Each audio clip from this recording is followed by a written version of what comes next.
Hi friends, good afternoon. আজকে ভিডিওটা আমি এই দুপুরবেলা থেকে শুরু, দুপুরটা বিকেল হয়ে গেছে এখন। কত বাজে? 3:30 নাগাদ বাজে, 3:30 মতন বাজে। তো আমি একটু রান্না করছি এখন, একটা মেথির শাক বানাবো। এই মেথির শাকটা নর্মালি বাঙালিরা তো পেঁয়াজ রসুন দেয় না, কিন্তু এখানে আমি এমপি স্টাইলে বানাবো, এমপি স্টাইলে। তো এখানে আমি নিয়েছি, এখানে রয়েছে কাঁচা লঙ্কা আর রসুন কুচোনো, এখানে পেঁয়াজ কুচোনো, টমেটো কুচোনো, আর এখানে আমি দেবো এই মেথির ফোড়ন দেবো।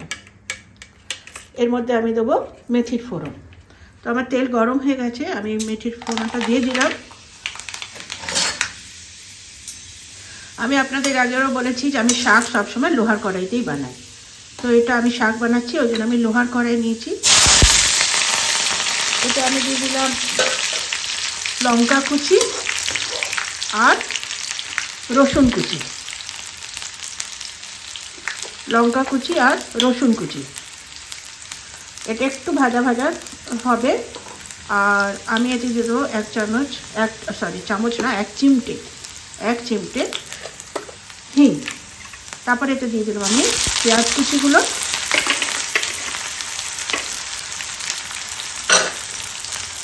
একটু ভাজা ভাজা হলে পরে আমি তারপর এতে দেবো টমেটো। এমনি লাল করে ভাজবো না শাকে, কেননা এই যে পেঁয়াজটা একটু কাঁচা কাঁচা থাকবে, অল্প কাঁচা কাঁচা থাকবে। আর খুব সুন্দর গন্ধ বেরিয়েছে, কেননা মেথি ফোড়নে একটা আলাদাই গন্ধ বেরোয়। তারপরে আমি অল্প হিং দিই, মেথি, রসুন আর হিং, একটা সুন্দর গন্ধ বেরিয়েছে। আমাদের এখানে এমপিতে মানে যে কোনো শাক হোক, চলা মানে লাল শাককে চলাকি ভাজি বলে, যে সব এরা অল্প রসুন, পেঁয়াজ আর টমেটো দেবেই, নাহলে ওদের স্বাদ ভালো পায় না, এমনি বলে। ঠিক আছে, পেঁয়াজটা আমার অল্প কুক হয়ে গেছে, তো আমি এখানে এটা দুটো টমেটো আছে।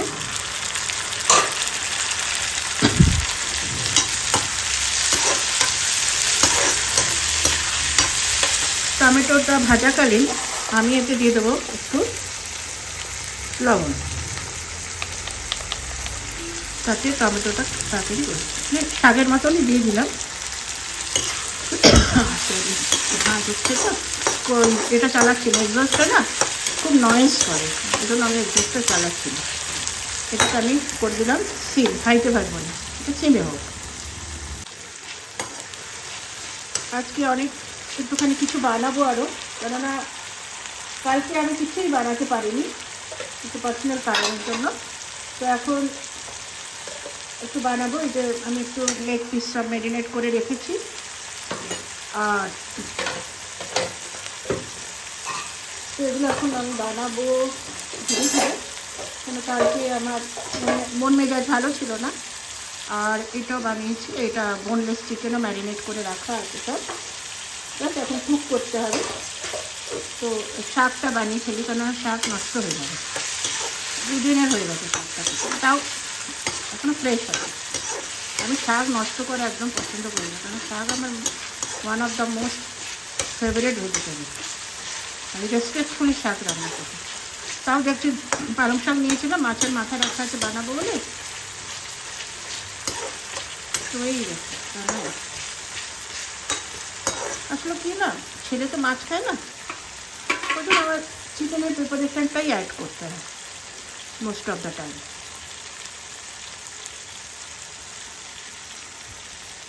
এতে আমি এবার বেশি কিছু মশলা না, এখানে দিয়ে দিলাম আমি একটু হলুদ, কেননা রসুন, হিং আর ওই করেছে না মেথি ফোড়ন, আর সিম করে শাকটা কুচোনো আছে, আমি শাকটা দিয়ে দেবো।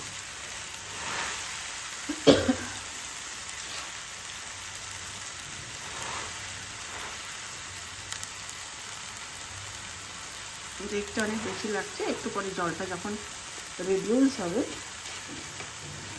তখন এটা আপনি এর ভলিউমটা কমে যাবে।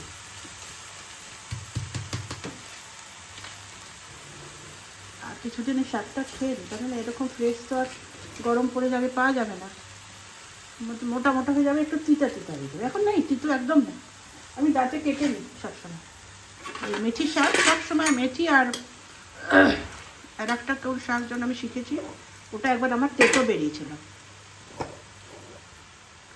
ওটা আমি এখন একটু ঢেকে দেবো, কভার করে দেবো। তো এখন একটু কভার থাক, ততক্ষণ আমি একটু অন্য প্রিপারেশন নিই। তো বন্ধুরা দেখে নিন কতটা কমে এসেছে। এবার এটাকে একটু আমি হালকা হাই করে দিয়েছি। শাক তো খুব নরম, তাড়াতাড়ি এটা মানে কুক হয়ে যাবে। হ্যাঁ, টমেটো আছে, পেঁয়াজ আছে, খুব সুন্দর একটা গন্ধ বেরোচ্ছে। আপনারা যারা বানাননি হয়তো বানিয়েছেন। এটা রুটি দিয়ে এখানে বেশি খায়, এটা রুটিটাও খুব সুন্দর হয়। এটা তো বাড়িতে গম পিষে বানায়, বছরের গম। আমিও বছরের, আমার তো অত গম লাগে না, দুজন মানুষের কথা। আমি এখন কেনা মানে দরকার পড়লে আমি 5 কিলো নিয়ে আসি, ওর সাথে 1 কিলো দেশি চানা পিষিয়ে নিই। দেশি চানাটা পিষালে খুব ভালো। এটা এখন একটু হবে, আমি একটু সিমেই রাখছি, ঢাকবো না বেশি। তো এটা হতে থাক। তো ততক্ষণ আমার একটু কিছু প্রিপারেশন করে চেলসিকে খেতেও দিতে হবে। তো বন্ধুরা এই যে শুকিয়ে আসছে, আরও শুকোবে।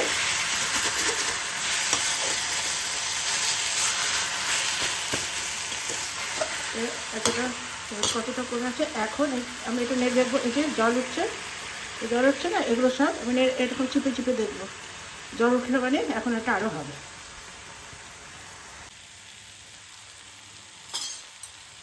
তো বন্ধুরা এটা হয়ে গেছে, একদম শুকনো শুকনো হয়ে গেছে। এখন একটু আমি এখন বাড়ি এতক্ষণ সিমে ছিল, এটা আমি ছড়িয়ে দেবো কড়াইতে। তো আর যে অল্প স্বল্প ময়েশ্চারটা রয়েছে ওটা কেটে যাবে।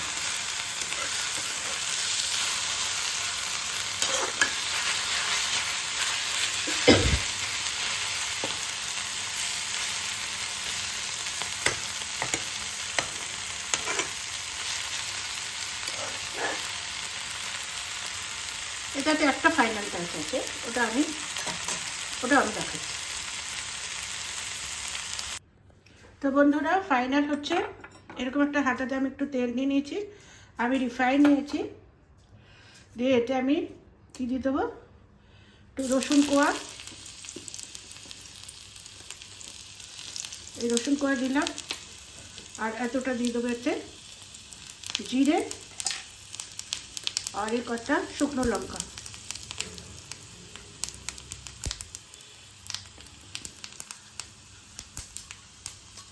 এটা যখন তরকাচ্ছে মানে যে চটচট করে আওয়াজ হচ্ছে, আর খুব একটা লঙ্কার একটা ভালো গন্ধ বেরিয়ে গেছে। লঙ্কাটা পড়ে গেছে, এটাও দিয়ে দিলাম।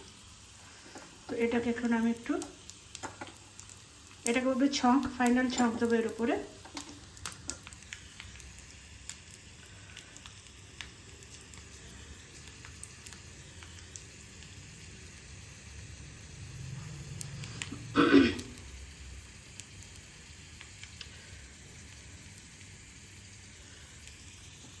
আপনারা সাবধানে করবেন, কারণ আগুন লেগে যায়, একটুখানি সাবধানে করবেন, তেলে তো বেশি হিট হলে। এবার আমার এটা হয়ে গেছে। আর এই যে আমার মেথির শাকটা, এটাতে আমি ছক দিয়ে এটাকে কী করবো, ফট করে এর যে ধুঁয়োর গন্ধ এটা ঢেকে দেবো। হয়ে গেল মেথির শাকের রেসিপি। এটা এখন একটু বন্ধ থাক, একটু পরে আমি খুলবো, ধুঁয়োটা যখন এর মধ্যে অ্যাবজর্ব হয়ে যাবে। এই হয়ে গেল আমার মেথির শাকের রেসিপি। আপনারা দেখতে পারেন খুব সুন্দরভাবে এটা যখন খাবেন এই লঙ্কাটাতে ডলে খেতে পারবে। তো আশা করছি এটা আপনাদের ভালো লাগবে।